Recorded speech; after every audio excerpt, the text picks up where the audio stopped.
ज्ञान भक्ति के कितने बेटे हैं भैया? दो, ज्ञान और वैराग्य। भक्ति के कितने बेटे हैं?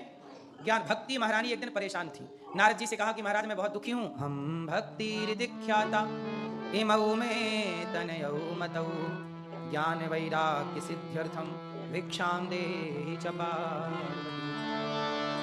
अब अहम भक्ति ख्याता इमौ में तनयौ, महाराज जी मेरे भक्ति के दो बेटे हैं, एक बेटा ज्ञान, एक बेटा वैराग्य। कहाँ उत्पन्न हुई? उत्पन्ना द्रवणेशाहम वृद्धिम कर्नाटके गता क्वचित क्वचिन महाराष्ट्रे गुर्जरे जीर्णताम गता।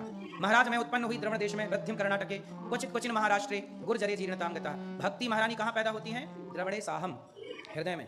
भक्ति कहाँ प्रकट होती हैं? वृद्धिम कर्नाटके गता। कानों से क्या होती है भक्ति? बड़ी। जब कानों से कथा सुनते हैं तो भक्ति क्या होती है? बढ़ती है। आपके भीतर की भक्ति कब बढ़ती है? जब सत्संग सुन, कथाएं ना सुने आप तो आपकी भक्ति बूढ़ी हो जाए।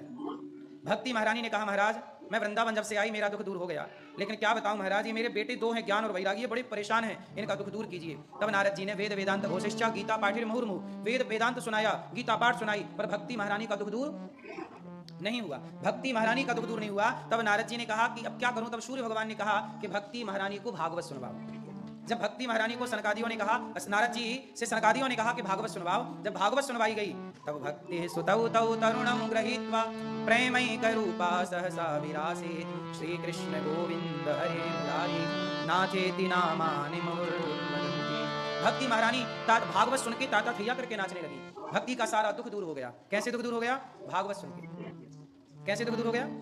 सदा सेव्या सद भागवत कितनी बार सुन लीजिए आप।